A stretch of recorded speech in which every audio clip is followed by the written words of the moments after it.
أعوذ بالله من الشيطان الرجيم. بسم الله الرحمن الرحيم. الحمد لله رب العالمين الرحمن الرحيم مالك يوم الدين، ثم الصلاة والسلام على من جاء بالهدى محمد صلى الله عليه وسلم وعلى آله وصحابه وسلم. Adá ọpẹ́ fún Ọlọ́run ọba àná, ọba òní, ọba láíláí. Atọrọ ìkẹ́ àti ìgẹ̀ fún aṣíwájú ẹ̀dá Ànábì Muhammad sallallahu alayhi wa sallam. Ọlọ́run dákun má ṣe bá wa ṣàlékún ìkẹ́ àti ìgẹ̀ fún Ànábì.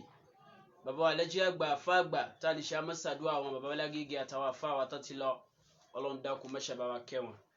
Akíra wa ní kíkí tọ́lá ní kíkí tọ́lá jàmá mùsùlùmí ní gbogbo ibi tẹ́ ẹ ti ń gbọ́ wa. Ìkíkí tó yẹ pé wọn láfi máa kíra nínú ọgbà àdẹ̀ra pé assalamu alaikum wa rahmatullahi ta'ala wa barakatuhu. Insha Allah, ká tó máa lọ akíra pé a kú ọdún tuntun àwa mùsùlùmí. Òun la wà yìí, ẹ̀rí àwa mùsùlùmí. Òní la bẹ̀rẹ̀ Muharram 1442 lẹ́yìn tí Ànábì Muhammad ṣe hijira láti Mákà lọ sí Madina. Ẹ̀rí akíra pé a kú ọdún. Ọlọ́run dákun má ṣe léyìí lópin èyí tí ó bá wa láyé o. Abẹ́lọ́hun kó wọ́n lágbára ta ṣẹ́rẹ̀. Muharram 1st la wọ̀ lónìí. Ọlọ́run dákun má ṣe àìdú ẹnì kọ̀ọ̀kan wá nú. Òbí tí ń bẹ ẹnì kọ̀ọ̀kan yín nínú jẹ́ àtẹ̀mí náà. Ọlọ́run dákun má ṣe bí àbùkátà, má ṣe sọ́ dìdùnú. Albarika Ànábì Muhammad sallallahu alayhi wa sallam. Mo wá ṣe léyìí lópin hijira tí ó bá wa láyé o. 1442. Ọlọ́run dákun orí Ọlọ́run dákun má ṣe ìdarí ẹ̀ṣẹ̀ ní kọ̀ọ̀kan wa. Masha Allah la quwwata illa billah. Ẹ̀rí ìta máa ṣàlàyé fúnra wa òun náà ni gẹ́gẹ́ bí ọjọ́ òní, ọjọ́ hijira. Bó la Ànábì Muhammad sallallahu alayhi wa sallam, bó la Ànábì ṣe hijira, àti wípé kí ni jẹ́ hijira. Ẹ̀rí Islamic calendar oṣù méjìlá náà ní bẹ gẹ́gẹ́ bá a ṣe mọ̀ Gregorian calendar. Ẹ wá rí Ọlọ́run ọba mi, ọba àríkè ọlá, ó ń jẹ́ ó yé wa nínú Al-Qur'an ipe oṣù tẹ́ẹ̀mọ̀ tí ń bẹ nínú ayé méjìlá ni tí ó máa wá ṣe déédéé ọdún kan. Ọlọ́run ní a'udhu billahi minash shaitonir rajim. Bismillahir rahmanir rahim. Ọlọ́run bá ní inna iddata shuhuri, dájúdájú òǹkà oṣù, indallahi ithna ashara shahran. Ọlọ́run wọ́n bá ní méjìlá ni wọ́n oṣù tá a ní. Ọlọ́run wọ́n bá ń sọ fún wa ní Al-Qur'ani. Ọlọ́run ní méjìlá ni wọ́n. Gbogbo méjèèjìlá ni Ọlọ́run wọ́n bá wá ṣe mẹ́rin nínú wọn. Ọlọ́run wọ́n bá ṣe wọ́n ní arba'atun hurumun, oṣù ọ̀wọ̀ mẹ́rin. Nínú oṣù ọ̀wọ̀ tí Ọlọ́run wọ́n bá ṣe fún èmi àti yín tá a jẹ́ mùsùlùmí, Muharram yìí tá a wà nú ẹ̀ yìí ọjọ́ kan bẹ̀. Salasatu mutawaliyat, mẹ́ta tó tẹ̀léra wọn. Zulqa'dah, Zulhijjah, àwa bọ́ sí Muharram. Muharram oṣù kẹrin nínú àwọn oṣù mẹ́rẹ̀ẹ̀rin tó lọ́wọ́ bá ní oṣù ọ̀wọ̀ ni wọ́n pé ẹja fóṣù ní lápọ̀nlé. Gbogbo nǹkan téèyàn bá gbìyànjú téèyàn bá ṣe, Ànábì ló lọ́lá púpọ̀. Ẹlẹ́ẹ̀kẹrin ni Rajab. Èyí tá a wá wà yìí òun ni Muharram, tí wọ́n ń ṣe àkọ́kọ́ oṣù àwa mùsùlùmí. Olúwa ni Muharram 1st. Àbára wa dúpẹ́ fọlọ́run. Ń bẹ náà mùsùlùmí tó yẹ pé àjọ wà ní ọdún tó kọjá 1441, wọ́n sì mọ́ láyé lónìí. Mímọ̀ ṣe wa kọ́, bẹ́ẹ̀ sì ni kì í ṣagbára wa. Àánú la rí gbà. Bó la Ànábì ṣe wá ṣe hijira. Kí ni nǹkan tá ń pè ní hijira? Èyí tá ń pè ní hijira ni kéèyàn kúrò láyè kan sáyè kan. Al-intiqalu min makani wahid ila makani ukhra. Kéèyàn ṣe ìrìn àjò kúrò láyè kan sáyè ibòmíì. Ànábì Muhammad sallallahu alayhi wa sallam, àbí Ànábì sílùú Mákà. Ànábì wá ṣe ìrìn àjò láti Mákà lọ sí Madina. Nǹkan tá ń pè ní hijira tá Ànábì Muhammad sallallahu alayhi wa sallam sí nìyẹn. Tá bá wá ń kà á ní 1442 lẹ́yìn tí Ànábì Muhammad ṣe hijira. Bó la Ànábì ṣe wá ṣe hijira, àti ẹ̀kọ́ wo la fẹ́ kọ́ mbẹ̀. Ẹ̀rí Ànábì Muhammad sallallahu alayhi wa sallam, nígbà tí Ànábì ń bẹ lu Mákà, Ànábì jíṣẹ́ Ọlọ́run fún wa. Àwọn ará Mákà wọ́n gbà fún Ànábì Muhammad sallallahu alayhi wa sallam. Wọ́n fìtínà Ànábì, wọ́n pa Ànábì lóko tí ó sókọ rẹ̀. Àwọn kan ní ọmọ àlè ní, àwọn kan ní wèrè ní, àwọn bú. wọ́n dààmú anabi Muhammad sallallahu alayhi wa sallam anabi ń jíṣẹ́ Ọlọ́run ọba lọ ìyọ̀ǹda wá dé fún anabi Muhammad sallallahu alayhi wa sallam pé kí anabi Muhammad kó kúrò nílùú Maka Ọlọ́run ọba mi ló yọ̀ǹda fún anabi Muhammad pé ìrẹ́ anabi kúrò nílùú Maka afa ọ̀jọ̀gbọ́n ó ní fa awha lahu rahmanu ukhruj fala takhaf afani awha lahu rahmanu ọba mi ló fi ma anabi Muhammad ó gbé wá yí wá fún anabi ukhruj fala takhaf kúrò nílùú Maka má bẹ̀rù sayatika fathun ba'dahu wa satahmadu àwọn Ọlọ́run ọba á padà bọ́ ṣẹ́gun ó borí àwọn ọ̀tá rẹ̀ ìgbà tí anabi Muhammad sallallahu alayhi wa sallam tí yọ̀ǹda ti wá dé pé kí anabi kó lu Maka anabi gbà wá yìí anabi wá lọ bá Abubakar Siddiq anabi wá ìgbà tí anabi lọ bá Abubakar Siddiq lé lọ́wọ́ ọ̀sán Abubakar Siddiq wá ní ìhà anabi ò sábà jáde lásìkò yìí kí ló ṣẹlẹ̀ sallallahu alayhi wa sallam anabi wá ní udhina li fil khuruj ó ní Ọlọ́run ọba ló mú wá yìí wá fún mi o igbe kí n kúrò nílùú ìlú wo ìlú Maka فقال أبو بكر الصديق أبو بكر الصديق wá sọ pé أصحابة بأبي أنت يا رسول الله Abu Bakr wá sọ fún Ànábì pé ṣé kó òun tẹ̀lé Ànábì ṣé kí n tẹ̀lé ọ lọ Abu Bakr sọ fún Ànábì bẹ́ẹ̀ فقال نعم Ànábì wá ní bẹ́ẹ̀ ni ní túmọ̀ sí pé Abu Bakr àti Ànábì náà jọ ṣe hijira àtàwọn mùsùlùmí ìmọ̀ tá a ti wá rí yọ̀ǹda pé tọ̀ yọ̀ǹda dé wá látọ̀dọ̀ Ọlọ́run ọba pé kí Ànábì Muhammad sallallahu alayhi wa sallam kanabi kó lu Maka anabi sire anabi nífẹ̀ẹ́ Maka púpọ̀ walamu àwọ baldan jalla fi qalbi ahmadi àfààní kò sí ìlú kan tó tóbi lọ́kàn anabi síwá Maka mahama alayhi tahassadu tó tayọ Maka tóun ti bí wọ́n ṣe ń fìtínà anabi tóun ti ilé kókó anabi tóun ti wàhálà tán fún anabi tóun ti ọ̀tá àti gbogbo ète tán palẹ̀ anabi Muhammad lórí anabi nífẹ̀ẹ́ lu Maka Ànábì fi ìfẹ́ ìlú rẹ̀ Ànábì fi ìfẹ́ ìlú rẹ̀ hàn ìfẹ́ ìlú ẹni èyàn máa ń fi ìfẹ́ ìlú ẹ̀ hàn ni àwọn èyàn máa ń fi ìlú wọn ṣe fàárí ìwọ náà wá sọ tiẹ̀ wá dákẹ́ ò ṣe dà Ànábì Muhammad sallallahu alayhi wa sallam Ànábì fi ìlú Mẹ́kà Ànábì fi ṣe fàárí Ànábì Muhammad sallallahu alayhi wa sallam àdúrà tánàbí wàá dóní mọ́ ni pé wa qul rabbi adkhilni mudkhala sidqin وأخرجني مخرج صدق واجعل لي من لدنك سلطانا نصيرا Ànábì ìgbà tí yọ̀ǹda wá dé Ànábì wá dákẹ́ Ànábì wá ń ṣàdúà Ọlọ́run dákun ìwọ ló ní kí n kú ṣe rọrùn fún mi kíkú tí Ọlọ́run ọba ní kí Ànábì kú òlu Maka tí Ọlọ́run ò kápá kánábì bá bẹ́ Maka kí wọ́n má rí jàǹbá sí fàdé Muhammad Ọlọ́run kápá rẹ̀ mọ̀nàkà ọba mi kápá rẹ̀ ẹ̀kọ́ kan táàrí ń bẹ̀ ká tó máa lọ wọn ni pé ibi tí wọ́n náà wà ìlú tán bí ọ sí bí nǹkan ò bá rọrùn ṣèrìn àjò kú ń bẹ̀ ti pa àfà gbogbo tó bá gbà láàfún wọ́n para rẹ̀ ìgbà tí wàhálà pọ̀ fún Ànábì Maka Ọlọ́run ọba sọ fún Ànábì pé ó kúrò kó lu Maka ṣèrìn àjò ọba mi tó dá Ànábì tó dá gbogbo nǹkan ó ní kápá kánábì máa bẹ́ Maka kí nǹkan kan má ṣe Ànábì tóun ti bẹ́ẹ̀ Ọlọ́run wá ní Ànábì ṣèrìn àjò kí ló wá mú wọn náà ó wà lẹ́kọ̀ọ́ nǹkan òdù fún ọ ṣèrìn àjò kó lẹ́kọ̀ọ́ lọ sílùú mi kò sí láì fi ń bẹ̀ àbí ìlú tán ti bí ọ ní gbogbo nǹkan tí ó gbà ní ó gbà ní kò kí ló dé má dààmú ara rẹ̀ jẹ́ ń yẹ onímọ̀ràn Imam Shafi'i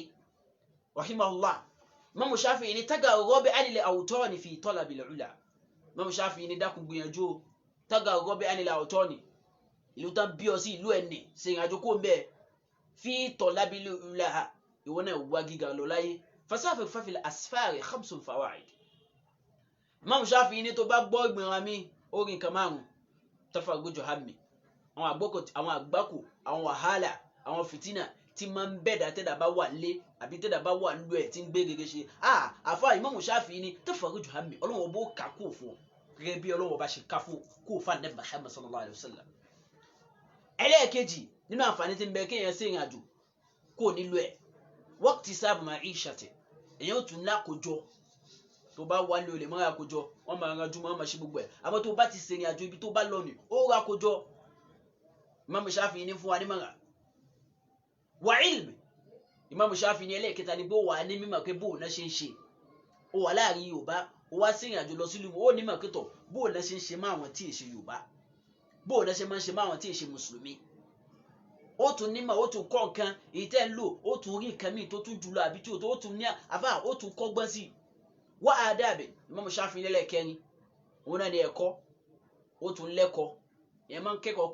máa ń kọ́ ẹ̀kọ́ kún ẹ̀kọ́ náà ni wa suhbatu majidi Imam Shafi ó lẹ́lẹ́ẹ̀karùn tó bá ṣe ìrìn àjò wa suhbatu majidi ó tún wá pàdé àwọn èèyàn ibi tá bí ọ sí ni if you travel out of your hometown you will meet people you will be able to acquire properties and other things that you desire for on earth. You don't say ilé wa ni agbọ́dọ̀ wà ńbẹ̀ ni kí ló dé má para rẹ̀ o. Anabi Muhammad sallallahu alaihi wa sallam tó ń tí bó ṣe jẹ́ anabi Ọlọ́run ọba sọ fún anabi pé ó fìtínà yìí pọ̀ ṣe ìrìn àjò mo fẹ́ káwọn àlùmọ̀ ẹ̀ kan kọ́gbọ́n ni. Yorùbá anabi Muhammad sallallahu alaihi wa sallam anabi Muhammad wa sọ fún Abubakar wà láwọn jọlọ bí ìjìrá ṣe bẹ̀rẹ̀ nù. Ìgbà tí àwọn kùfà wọ́n ti ń gbọ́ pé anabi ti fẹ́ kó lu wọ́n ti fi mú filẹ̀ wọ́n ti ń gbọ́ àwọn Quraysh àfà wọ́n bá kójọ fi dáàrí nádìwà ilé tó ti máa ń ṣe màgà ní Mákà wọ́n kójọ ń bẹ̀ àwọn kèfèrí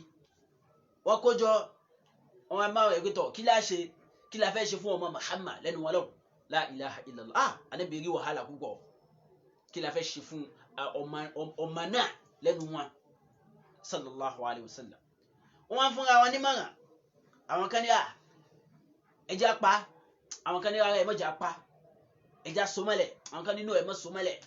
wọ́n ní ẹja lékòlù wọ́n ní tàbá lékòlù yóò tún lọ bùnmí yóò tún lọ dá ẹ̀sìn tó ń gbé kí yóò tún lọ dálẹ̀ wọ́n á papọ̀ pé káwọn pa nabi Muhammad sallallahu alayhi wa sallam lẹ́nu wọn lọ́hùn la ilaha illallah Muhammad rasulullah afáàní wa ba'du minal kuffari qamu bi ghayzihim ẹ̀rí àwọn kèfèrí nílùú Mákà lọ́jọ́ kìíní ànátà nabi Muhammad ń jíṣẹ́ fún wọn wa ba'du minal kuffari apá kan nínú àwọn kèfèrí qamu bi ghayzihim wọ́n dìtẹ̀ wọ́n papọ̀ wọ́n ní laqatli nabiyyillahi Tahal Mumajjadu wọ́n papọ̀ pé àwọn ó pa nabi Muhammadu lẹ́nu wọn lọ́hùn wọ́n ní bó làwọn ṣe pa kó máa di pé bẹ́ẹ̀ ni tó bá pa wọ́n àmọ́ wá kí wọ́n á papọ̀ wọ́n á sì máa pẹ́tọ̀ àwọn ọmọ ọkùnrin kọ̀ọ̀kan nínú ìdílé kọ̀ọ̀kan nílùú Mákà gbogbo ìdílé tí ń bẹ Mákà ìdílé àwọn kèfèrí àwọn ọmọkùnrin kọ̀ọ̀kan jáde nínú àkọ́bí wọn kọ̀ọ̀kan tá bá ti wá mú gbogbo wọn wá papọ̀ wọ́n lọ pa nabi Muhammad sallallahu alayhi wa sallam tí òfin ní jẹ́ pé ẹnìkan ló pa nabi sallallahu alayhi wa sallam afa ibi tá ti ń dètè tá ti ń ṣe mara pé báwọn ṣe fẹ́ pa oṣiṣẹ́ ńlá Muhammad Ọlọ́run wọ bá wá sọ fún màláíkà Jibrilu alayhi salatu wa sallam pé ilé Jibril lọ bá ní Muhammad fa akhbara Jibril Muhammad sallallahu alayhi wa sallam Jibril wá lọ bá nabi ó ní ànábì má sùn o àwọn ará Mákà ti ń dètè o afa wa amarahu an la yanam Jibril wá sọ fún ànábì pé má sùn o òru tá wà yìí na fẹ́ gbẹ̀mí rẹ̀ ní Muhammad sallallahu alayhi wa sallam ẹ̀dá kan ò sì lè gbẹ̀mí ẹ̀dá ẹgbẹ́ àfi bọ́lọ́hun ọba bá lọ́wọ́ sí Ọlọ́run bára kò má jà sórí ibú má fi wá sí sábà bí orí ibú ọ á pété báwọn fẹ́ pa nẹ́bì wọ́n ti wá sara wọn jọ wọ́n á dúró lẹ́nu ọ̀nà ní Muhammad sallallahu alayhi wa sallam ìgbà tí Jibril tó wá fún ànẹ́bì níwò ànẹ́bì wá pàṣẹ fún Ali ìpè ìrà Ali sùn sórí ibùsùn mi Ali ló wá sùn sórí ibùsùn ànẹ́ Muhammad kódà aṣọ òbúra nábì òun lòun náà fi búra sallallahu alayhi wa sallam wallahi ànẹ́ Muhammad sì kú o àyẹ̀bí Muhammad kọjá láàrin wọn wallahi gbogbo wọn ti sùn lọ wallahi òun ìmọ̀ ìlọ́lọ́wọ́ wá sọ ayà gbé wa idh yamkuru bika alladhina kafaru liyuthbituka aw yaqtuluka aw yukhrijuka wayamkuruna wayamkuru Allahu wallahu khayrul makirin ọ̀nà ní ànábì má gbàgbé o nígbà tó wà lú Mákà idh yamkuru bika alladhina kafaru nígbà táwọn ará Mákà àwọn kèfèrí inú wọn tán péjọ liyuthbituka wọ́n ṣe mọ̀ràn ní Darun Nadwa àwọn kan sọ pé ra nábì ká pa ànábì, àwọn kan ní ẹja dè mọ́lẹ̀, aw yaqtuluka, àwọn kan ní rárá ẹja pa, aw yukhrijuka, àwọn kan ní ànábì ẹja lè kúòlù, wa yamkuruna wa yamkuru Allahu wallahu khayrul makirin. Wa yamkuruna, wọ́n dètè páwọn fẹ́ pa oúnṣẹ́ ńlá ànábì Muhammadu, wọ́n dètè páwọn fẹ́ lé ànábì kúrò nílùú, ìfòmòrò pọ̀, wàhálà pọ̀, àdánwò pọ̀, wọ́n ní ànábì Muhammad wa yamkuru Allahu, ọlọ́run wọba à ń bèètè wọ́n jẹ́ bẹ́sẹ̀ ń dètè là ń bàjẹ́ torí àwọ̀ ọlọ́run wọba àìsọ̀bẹ̀ létè. Ọlọ́run yìí tàyàn má wí bẹ́ẹ̀ kó ń tàyàn. Wallahu khayrul makirin, bẹ́sẹ̀ ń dètè ọlọ́run sì ń ba gbogbo ètè wọ́n jẹ́. Ọlọ́run dákun mẹ́sàn bá kí àlàjẹ́ àgbà. Bàbá ní ha ọba mi sọ̀bẹ̀ létè bẹ́sẹ̀ ń dètè ọlọ́run wọba wa ń bàjẹ́. Wallahu khayrul makirin, the best planner is Allah subhanahu wa ta'ala. Ìgbà tí ànábì wá kúrò nínú ilé, Sayyidina Ali ti sùn lórí ibùsùn ànábì, ó lo bed cover ànábì Muhammad sallallahu alayhi wa sallam. Gbogbo àwọn kèfèrí tán papọ̀ lẹ́nu ọ̀nà ànábì bá àwọn fi gbé bílẹ̀ bá mọ́ báyìí àwọn wọlé àwọn pa ànábì Muhammad sallallahu alayhi wa sallam. Ọlọ́run bá ní waja'alna min bayni aydihim saddan wa min khalfihim saddan fa'aghshaynahum fahum la yubsiruna. Ọlọ́run ọba ní ìgbà tí gbogbo wọn kójọ wọn làwọn fẹ́ ṣe sultan fún ànábì Muhammad, waja'alna min bayni aydihim saddan, àwa fi gàgá sáàrin wa àtànábì fa'aghshaynahum fahum la yubsiruna, àfi èdídí àfi dí ojú wọn, wọn rí iná rí ànábì tànábì fi kọjá sallallahu alayhi wa sallam. ẹni Ọlọ́run bá ránṣẹ́ kì í filẹ̀, Ọlọ́run fẹ́ ká kẹ́kọ̀ọ́ mẹ́ni, ẹni Ọlọ́run bá ránṣẹ́ Ọlọ́run bá mi filẹ̀. Ànábì Muhammad sallallahu alayhi wa sallam, ànábì Muhammad wá kú nílùú ni, kò wá kú lásán. Àfà ànábì Muhammad wá bu ìpè sí wọn lórí pé tọ̀ kán bá mọ̀ wípé ha bí amúrìlì ìláhì wáhàwà yaqbidu qabidata turabi ala a'da'i batha Ahmadu. Ànábì Muhammad wá bu ìpè sórí wọn dédé pé tọ̀ ẹ mọ̀ pé kése pé mo sá lọ o, kése pé mo mọ̀ nǹkan tí Ọlọ́run ọba ló rán mi o. Ha la ilaha illallah Muhammad rasulullah. Afani alimutu mo mọ̀ o, ìwọ náà lọ mọ̀ bí anna Allaha anqaza Ahmada, mo mọ̀ pé Ọlọ́run ọba ló là ànábì Muhammad kó níbi wàhálà. Wọ́n péjọ pé àwọn fẹ́ ṣe sùtáfà nàbì, àwọn kan náà péjọ lé ọ lórí pé àwọn fẹ́ ṣe jàmbá fún ọ. Wa najjahu min kaydil aida wa hawa murshidi chidu. Ọlọ́run ọba tó yọ ànábì kó níbi wàhálà ni abẹ́lẹ́ òun kó wọlé agbára tàṣẹ́rẹ̀ èmi àti ẹ gbogbo àwọn tán pété báwọn fẹ́ ṣe sùtá fún Ọlọ́run dákun mẹ́ṣẹ́ ìlàwà lọ́wọ́ wọn. Abẹ́lẹ́ òun kó wọlé agbára tàṣẹ́rẹ̀ kó má jẹ́ ọkàn borí wa alibarika ànábì Muhammad sallallahu alayhi wa sallam. Wọ́n lá pé wọ́n ló rán ànábì Muhammad ṣe wọ́n ló lálọ́ àwọn kèfèrí, Ọlọ́run dákun mẹ́ṣẹ́ ìlàwà náà. Ànábì Muhammad sallallahu alayhi wa sallam wa akhrajahu bil amni Bakirun bi jambihi. Ànábì àti Abubakar wọn àjọ kó nínú ìlú. Ìbátá kó nínú ìlú, la ilaha illallah Muhammad rasulullah sallallahu alayhi wa sallam. Ibi tá ti lọ àwọn ará Mẹ́kà wọ́n sọ̀rọ̀ láàrin ara wọn. Ìgbà tí àwọn tó wọ́n jí láàárọ̀ pé ha ẹja wọlé o ká lọ gbá bá ṣe wọlé báyìí wọ́n bá Sayyidina Ali. Wọ́n á béèrè lọ́wọ́ Sayyidina Ali pé ànábì Muhammad ńkọ́ olóhùn mẹ́bí tán wà. Wọ́n á jáde wọ́n wá ànábì Muhammad sallallahu alayhi wa sallam lọ. Ànábì àti Abubakar sì ti lọ. Arákùnrin kan ní Surakatu bin Malik. Arákùnrin yìí Surakatu bin Malik yìí òun náà wà nínú Mẹ́kà lọ́jọ́ náà. Ó wá fetí kọ́ ọ̀rọ̀ tí àwọn kèfèrí sọ pé wọ́n sọ pé ẹni tó bá rí Muhammad sallallahu alaihi wasallam tí wọ́n wá o ipe wọ́n ti lẹ́bùn kalẹ̀ tó yẹ pé wọ́n fún ẹni tí ó bá mú Muhammad sallallahu alaihi wasallam kódà hayyan aw majitan bó jáyé rẹ̀ lórí mú wa ní àbókù ẹ̀ wọ́n ti ní special package tán fẹ́ fún ẹni tí ó mú àná Muhammad. Ìgbà tí Surakatu bin Malik wá gbọ́ wá lóhun lọ mú àná Muhammad wà láàyè. Surakatu bin Malik sì rí ọkùnrin tó lágbára ni. Bí Surakatu bin Malik bó ṣe tẹ̀lé àná Muhammad sallallahu alaihi wasallam wọ́n kékeré ni. Surakatu bá tẹ̀lé ànábì ó lé ànábì ó ti wáyé ànábì àti Abubakar lọ́ọ̀kan. Abubakar sì ti wẹ̀yìn ó ti gbé Surakatu bin Malik tí ń bọ̀. Ó ní ànábì ó ti fẹ́ dọ́dọ̀ wà. La ilaha illallah Muhammad rasulullah. Ànábì wọ́n sọ fún Abubakar pé farabalẹ̀ má bẹ̀rù kò sí nǹkan kan tó lè ṣe fún wa. Ẹni Ọlọ́run bá ní kó máa lọ kò sẹ́ni tó lè dájú. Ọlọ́run bá lásìkò rẹ̀ tó kò sí babaláwo tó lè dọ́jú fa. Ànábì Muhammad wá lọ àti Abubakar tí Surakatu bun Malik tó ó gorí ẹṣin wọ́n lé ànábì tó bá ti kú díẹ̀ tí ó dọ́dọ̀ ànábì ó mú dàrẹ̀ dání Ọlọ́run ọba ní àwa pàṣẹ fún ẹṣin tó gùn ní kẹ́sìn ní kí ẹsẹ̀ rẹ̀ kó a pàṣẹ fúnlẹ̀ kílẹ̀ lanu kẹsẹ̀ ẹṣin yẹn kó kó wọnú ilẹ̀. Surakatu bun Malik bá bẹ ànábì oníwà ànábì dákun lami ènìlẹ̀ ọmọ ànábì tó nítọ̀ pẹ̀lú àṣẹ Ọlọ́run ọba jáde ilẹ̀ tún pọ̀ ẹṣin Surakatu jáde. Surakatu tún fẹ́ padà ó tún rántí pé ẹ̀bùn táwọn aláwọ̀ fún mi pọ̀ ó tún padà lé ànábì Muhammad ó ṣe bẹ́ẹ̀ lẹ́lẹ́kẹta wallahi ànábì tún wá yọ̀ǹda rẹ̀ bí Surakatu bun Malik ṣe padà lọ lẹ́nu ẹ̀wù ẹ̀kọ́ ó fẹ́ mú ànábì Muhammad sallallahu alayhi wa sallam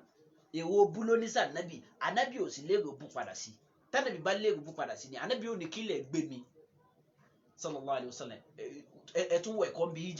hijira tá ànábì ṣe nù láti Mákà sí Madina o ẹ̀kọ́ ìwọ náà ìwọ tọ́lọ́run bá ti gbìjẹ̀ dá kí ló tún wá kí èyàn ṣàbòsí sí ọ Ọlọ́run wá gbìjà rẹ Ọlọ́run wá là ọ wá ní kíní kan wọn gbọ́dọ̀ dá sẹ́yà fún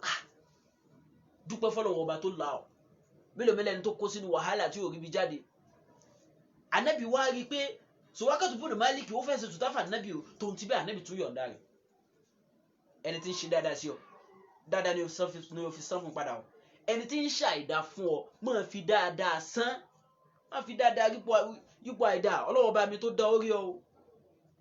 Ànábì Muhammad bá yọ̀ǹda Surakatu bun Malik bá padà lọlé Ànábì Muhammad àti Abubakar náà jọ lọ bàtí ilẹ̀ ń sún wọn tọ̀ káwọn sápamọ́ sí ibì kan gáàrù Thawr ibẹ̀ ni àwọn afá kọ́ wa pé Ànábì Muhammad sápamọ́ sí Ànábì àti Abubakar huma dakhala gharan wa jaa ilayhima àwọn méjèèjì wọ́n sá sínú kòtò tó ń ti bá ṣe sá sínú kòtò àwọn ará Mákà wọn dẹ̀yìn wọ́n tún wà Ànábì Muhammad lọ ilayhima dhawu hasadin wal hikdi was sayfa qalladu tó ń ti bẹ́ẹ̀ àwọn kèfèrí wọ́n tún wà Ànábì Muhammad wọ́n tún lépa ànábì sá fún wọn fa wọ́n tún wà Ànábì Muhammad ìdààmú wa bá wọn dà kò yẹ kó ti kú ní àyíká Mákà gbogbo wọn wá péjọ lórí pé bí àwọn ó ṣe mú Ànábì Muhammad arákùnrin kan wọn bẹ lùlú lọ́jọ́ náà nínú Mákà ó ní máa yẹpẹ̀ ó ní máa púpọ̀ àwọn àlọ́ba wọn ní ìrà arákùnrin dákun báwa lépa ànábì afẹ́mọ́bìnrin tó wà á fún wọn ní owó àti dúkìá. Arákùnrin yìí sì rí ìmọ̀ tó ní lásìkò ní orí ìpè tán bá ń rìn bẹ́ẹ̀ ẹ mọ̀ pé Ànábì sallallahu alaihi wasallam ọlọ́mọ ṣàbà kí Ànábì Muhammad bánábì bá rìn lórí àpáta yìí sì máa orí pa ẹsẹ̀ rẹ̀. Àwọn èlò wa lókèétì ibi tí Ànábì Muhammad ọlá pé wọn lè rí traces pé Ànábì Muhammad rìn lórí ìpè náà mùjísà Ànábì lò wọn lè rí traces kankan tí Abubakar náà wá fi traces tá fi débi kòtò bá ṣe débi kòtò bá dé Ànábì Muhammad àti Abubakar bẹ́ẹ̀ nù kòtò ó sọ bẹ́ẹ̀ ó ní wọ́n bẹ́ẹ̀ nù kòtò àwọn aráàlú bá ní bóun náà ṣe wà nù kòtò kò sẹ́ni kankan bẹ́ẹ̀ wallahi Ọlọ́run bá mi dà ó mọ́ lójú ẹni tó ń pidán ó mọ nǹkan tó rí o ó ní Ànábì bẹ́ẹ̀ nù kòtò àti ọ̀nì wọ́n ní kò sáà níbi bẹ́ẹ̀ òun làfà Búrídà ó ní zannul hamama wa zannul ankabuta ala khayrul bariyati lam tanzuju wa lam tahmi wiqayatullahi aginati amudu afati minadu wa an ali minalutumi afawa Busayri oni sonu Búrídà tó fi kí Ànábì Muhammad afawa Busayri sọ fún wa pé ó ní gbogbo wa oni zannul hamama nígbà tí wọ́n débi kòtò tí Ànábì Muhammad wà àwọn kèfèrí ẹni tó tẹ̀lé wọn ti sọ fún pé nù bẹ̀rẹ̀ ń bọ̀ zannul hamama wọ́n wá léwò pé kí ló wà ń bẹ̀ sàn kan náà Ọlọ́run ọba mi sì ta okùn sí etí ihò tí Ànábì Muhammad àti Abubakar sá sí zannul hamama gbogbo wọn tó wà ń bẹ̀ àwọn aráàlú wọn ní ẹyẹ àdàbà wà zannul ankabuta ala àwọn kan ní ẹyẹ àdàbà ló yẹ ẹyin síbi o tó wọ́n rẹ̀ yín bẹ̀ wà zannul ankabuta ala àwọn kan ní aláǹtakùn òun ló ta okùn rẹ̀ síbẹ̀ afani zannul hamama wọ́n rò ní wà zannul ankabuta ala wọ́n rò bẹ́ẹ̀ yẹ àdàbà òun ló yẹ ẹyin síbẹ̀ àwọn kan ní aláǹtakùn òun ló ta okùn síbẹ̀ wíkọ́ khayrul bariyya lam tanzuju wa lam tahumi Ànábì Muhammad ẹni tó lápọ̀nlé jù nínú ẹ̀dá ní bẹ́ẹ̀bẹ́ẹ̀ lam tahumi ẹ̀yà àdàbò yẹ ẹ̀yìn kankan síbẹ̀ wọ́n lam tanzuju kódà aláǹtakùn bẹ́ẹ̀ sì ni aláǹtakùn ta ọkùn kankan síbẹ̀ wiqayatullahi àfa àbúgbà bó ṣe rí ó ní wiqayatullahi tọ́lọ́n bá lóun fẹ́ defend yẹ bó kó 50 securities 50 soldiers tọ́lọ́n bá lásìkò rẹ tó ti tó nànú afẹ́ni wiqayatullahi àbú ọlọ́run wọn bá aginẹtẹ amúdọ̀ àfẹ̀tì ojú kéèyàn wọ bulletproof lọ ọlọ́run bá ti ń secure yẹn kò sí nǹkan tó kù máa olówó mi ò fàjà sọlé ọ̀dẹ̀ sájà ní sọ ní àbọ́lọ́wọ́ bá àwọn àpótẹ̀ táwọn olóṣèlú wọn àmọ́ lọ bí sójà 50 ní ó tẹ̀lé wọn ha ìgbà tí kú dé Bùrújí Kàsámù ṣé kò bọ́sálì kìámà ìgbà tí kú dé Ajímọ̀bí ò bọ́sálì kìámà básìkò ẹ̀dá ò bá ti tó kò sẹ́ni tó lè gbẹ̀mí ẹ̀ bọ́lọ̀ ń bá lásìkò tí tó kò sọ́gbọ́n tẹ̀yìn lè dá sí ọlọ́run ló wá defend ló secure àná Muhammad Abubakar kódà màtọ́ wọn nù kòtò Abubakar tí wọ́n ń bẹ̀rù wọ́n yọjú pétọ̀ ọjọ́ nínú pa arákùnrin tó dífá pé anabi mẹ́mẹ́ anabi sì wù wọn báyìí Abubakar wọn sọ fún anabi Muhammad sallallahu alayhi wa sallam wọn rí wa o ẹyin ijó anabi náà rí wọn sì gbè lẹ́yìn la ilaha illallah Muhammad rasulullah ọlọ́wọ́ bá ní adarú mọ́ wọn lójú ni ọlọ́wọ́ bá dàrú mọ́ wọn lójú gbogbo àwọn tí ń pété àwọn fẹ́ sàbúrú fẹ́mi àti abẹ́lẹ́ kó wà lágbára àtàṣẹ kó dàrú mọ́ wọn lójú Abubakar wa ń páyà nínú kòtò torí ogun mẹ́ta náà lónú kòtò Abubakar wa ń páyà ọlọ́run wá sọ fún wa Nabi Muhammad Abubakar ọmọ ìlọ́run ti sọ àyà kalẹ̀ pé illa tansuruhu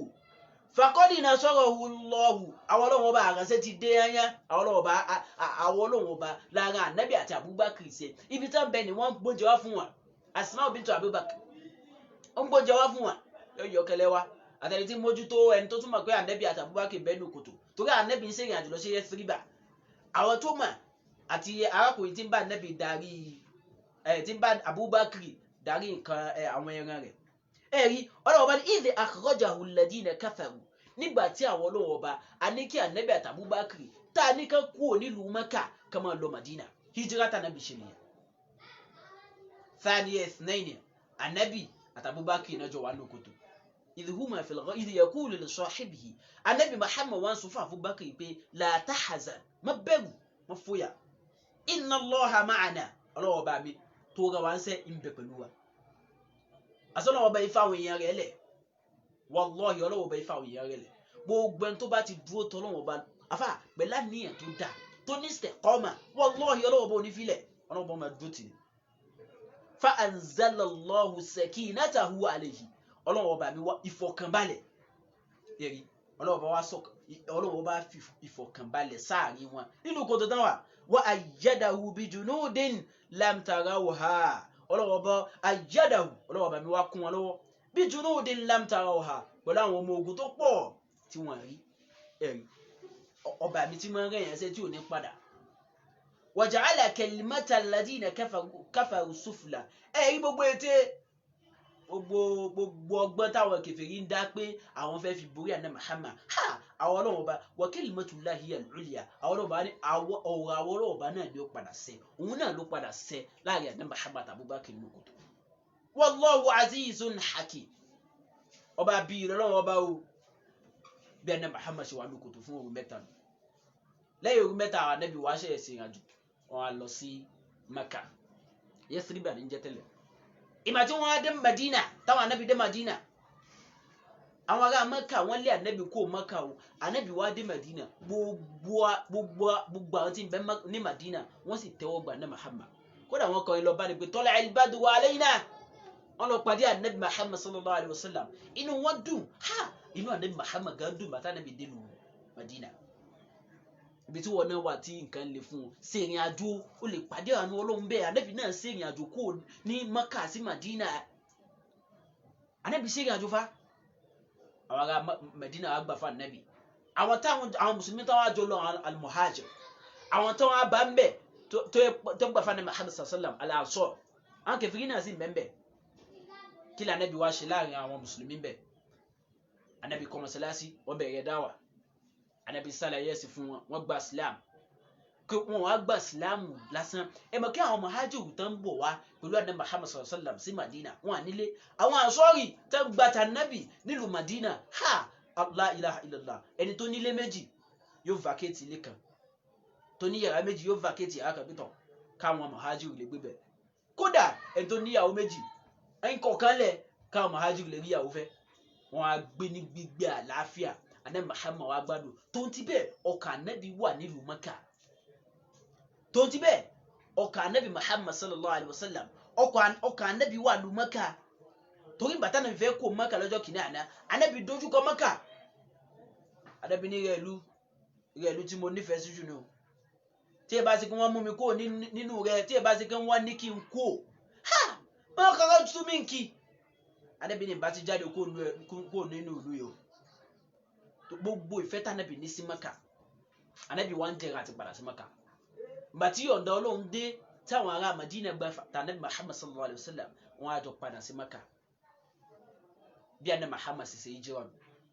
hijira láti ìlú kan sí ìlú kejì òní ló wá ṣe déédéé 1442 years tí Ànábì Muhammad ṣe hijira òun láti wá wà Muharram 1st báyìí ó ṣe déédéé 1442 years tí Ànábì Muhammad ṣe hijira láti Mẹ́kà sí Madina hijira òun àwọn wá ṣe gbogbo ẹ̀ láti ṣàlàyé fún wa hijira tá a ṣe òun ni pé Ànábì kọ́ wa lẹ́kọ̀ọ́ bá bó la ṣe ràn lọ mùsùlùmí gbọ́dọ̀ máa ran mùsùlùmí ẹgbẹ́ lọ́wọ́ àwọn muhajir àtànsọ wọ́n ran àwọn lọ́wọ́ ìgbà táwọn muhajir débẹ̀ àwọn ànsọrù fún wọn lé wọ́n fún wọn lóúnjẹ wọ́n fún wọn lómi mùsùlùmí ẹgbẹ́ rẹ̀ náà tó ran mùsùlùmí ẹgbẹ́ rẹ̀ lọ́wọ́ Ànábì ti ṣe hijira ni Ànábì ti travel la tún fẹ́ ṣe èyí táwọn máa ṣe ní ẹ̀kọ́ wo la rí kọ́ nínú hijira nínú ẹ̀kọ́ tá a rí kọ́ ńbẹ̀ ni pé ká máa ran wa lọ́wọ́ mùsùlùmí ẹ máa ran mùsùlùmí ẹgbẹ́ yín lọ́wọ́ nínú ẹ̀kọ́ tá a rí kọ́ ńbẹ̀ nínú ẹ̀kọ́ tá a tún rí kọ́ ńbẹ̀ ni pé gbogbo ibi tó bá wà tí nǹkan bá le fún ọ ṣèrìn àjò kó ń bẹ̀ lọ bòmíì Abdullahi wasi'a ilẹ̀ Ọlọ́run bá fẹ́ ìsagídì nínú ẹ̀kọ́ tá a tún rí bẹ̀ nù tóun tí bó ṣe jẹ́ ànábì Ọlọ́run ànábì kúrò nínú Mẹ́kà ìgbà tí wàhálà pọ̀ Ọlọ́run ní kúrò nínú Mẹ́kà fi wọ́n lẹ̀ ẹ̀rí gbogbo àwọn tó ń dààmú wọn náà ibi tó ti rí ṣe kó ń bẹ̀ lọ sílùú mi ara ẹ̀kọ́ tí àríkọ́ níbi hijira ní Muhammad sallallahu alaihi wasallam nínú ẹ̀kọ́ tá a tún rí kọ́ ni pé intisharul islam wa quwwati òun náà ni pé wọ́n tún ṣe dáwà láti pé wọ́n tún fún islam ká wọ́n tún lọ fi islam àwọn èèyàn ìlú tó wà àwọn èèyàn ń gbọ́ ẹ̀ òun ṣe dáwà fún tún tẹ̀síwájú tó ṣe dáwà lọ́lú mi Ànábì náà ṣe bẹ́ẹ̀ nínú àwọn ẹ̀kọ́ tí a mọ̀ kọ́ ni èyí tó wá kẹ́yìn ni pé béèyàn bá ní sùúrù yóò padà débi tó ń lọ àìní sùúrù ẹ̀dá ní jẹ́ kẹ́dà máa dààmú kí ìgbà tá Ànábì fẹ́ kó nu Mẹ́kà lọ́jọ́ kìíní àná ìbànújẹ́ Ànábì fi kó nu Mẹ́kà kó dùn mọ́ Ànábì ẹ wá wọ Ànábì ìgbà tí ó fi lọ Madina àwọn ará Madina gbà fún Ànábì tó ń ti bẹ́ẹ̀ Ànábì sì ń jẹun àti padà lọ Mẹ́kà Ànábì padà lọ Mẹ́kà ó dé Mẹ́kà àánú Ọlọ́run ọba dé bá Ànábì inú Ànábì wọn dùn gbogbo àwọn kèfèrí wọn sì gbà fún Ànábì Muhammad sallallahu alayhi wa sallam ẹ̀rí anna an-nasra ma'a as-sabr nínú ìta ẹ̀kọ́ tá a tún kọ́ nínú hijira ni pé tá Ànábì ṣe ni pé téèyàn bá ní sùúrù yóò pàdé ìyọ́nú Ọlọ́run ọba afáàní fa in asabaka shay'un anta takirahu